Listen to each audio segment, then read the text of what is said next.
MLC चुनाव को लेकर सियासी सरगर्मी बढ़ी। एमएलसी पद के बीजेपी प्रत्याशी के चुनाव कार्यालय का उद्घाटन। विशाल सिंह चंचल को बीजेपी ने बनाया है प्रत्याशी। वर्ष 2016 में निर्दलीय एमएलसी बने थे विशाल सिंह चंचल। खबर गाजीपुर से है, जहां स्थानीय निकाय एमएलसी पद के चुनाव को लेकर सियासी सरगर्मी लगातार बढ़ रही है। बीजेपी ने विशाल सिंह चंचल को एमएलसी पद के लिए अपना प्रत्याशी घोषित किया है।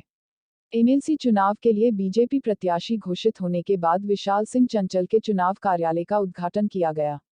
बीजेपी जिला अध्यक्ष ने चुनाव कार्यालय का उद्घाटन किया।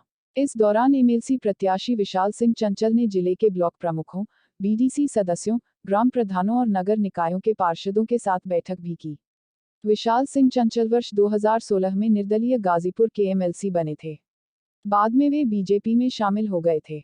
उन्होंने कहा कि विधानसभा चुनाव में बीजेपी ने सीएम योगी आदित्यनाथ की अगुवाई में प्रचंड जीत हासिल की है और विधान परिषद चुनाव में भी भाजपा सभी 36 सीटों पर भगवा परचम लहराएगी।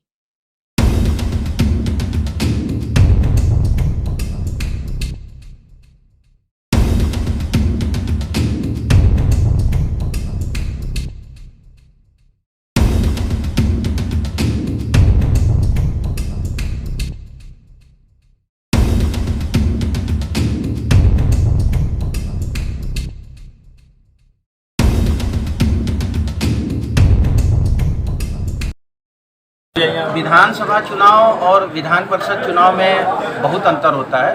विधानसभा चुनाव जनता चुनती है और विधान परिषद में चुने हुए जो प्रतिनिधि हैं वो चुनते हैं।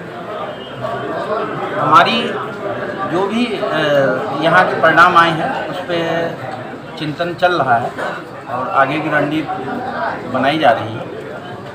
अभी फ़िलहाल विधान परिषद में चुनाव की घोषणा हो चुकी है, समय कम बचा है, इसलिए आज एक छोटी सी हम लोग मीटिंग की है।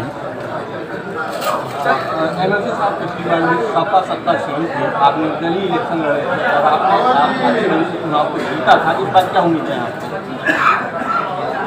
देखिए, ये चुने हुए जनप्रतिनिधियों का चुनाव है और चुने हुए जनप्रतिनिधि हमेशा चाहते हैं कि वो सत्ता के साथ हो, क्योंकि उनके क्षेत्र का, गांव का विकास तभी होगा जब वो सत्ता के साथ रहेंगे।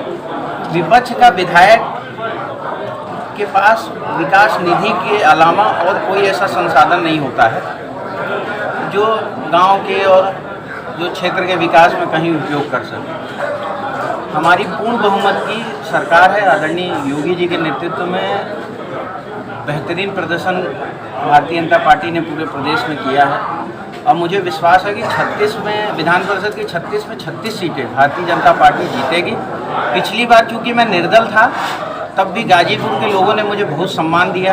यहाँ के सभी क्षेत्र पंचायत, जिला पंचायत प्रधान साथी मेरे और आदरणीय सारे प्रमुख गणों ने सभी ने मेरा सहयोग किया। मैं उन सब का शुक्रिया अदा करता हूँ और इस बार तो मैं देश की सबसे बड़ी पार्टी की तरफ से रिप्रेजेंट करने का अगर मुझे मौका मिलता है तो मुझे लगता है कि बहुत बड़े मार्जिन से यहाँ चुनाव हम जीतेंगे। नामांकन की अब एक ही डेट है, 21 तारीख, वही लास्ट डेट है। जैसा पार्टी का निर्देश होगा वैसा किया जाएगा। पार्टी ने प्रत्याशी घोषित कर दिया, वो भी जनपद से बाहर का। देखिए, 7 विधायक और 1 सांसद होने के बाद भी विपक्ष के पास गाजीपुर में लड़ने वाला कोई प्रत्याशी नहीं मिला। इनको आयातित प्रत्याशी ढूंढना पड़ा, क्योंकि इनको गाजीपुर में इनके जितने भी नेता हैं कोई चुनाव लड़ने को तैयार नहीं। अब ये जो प्रत्याशी भदोही से पकड़ के लाए हैं, ये ब्लॉक प्रमुखी तक का जो चुनाव नहीं जीत पाया, वो विधान परिषद का चुनाव क्या जीतेगा। वो जितने भी अपने जीवन में चुनाव लड़े हैं सारे चुनाव हारे हैं। ये तो केवल एक विपक्ष को दूर का प्रत्याशी इसलिए लाए हैं कि थोड़ी उनके नाम पे हवा बनाई जाए कि बहुत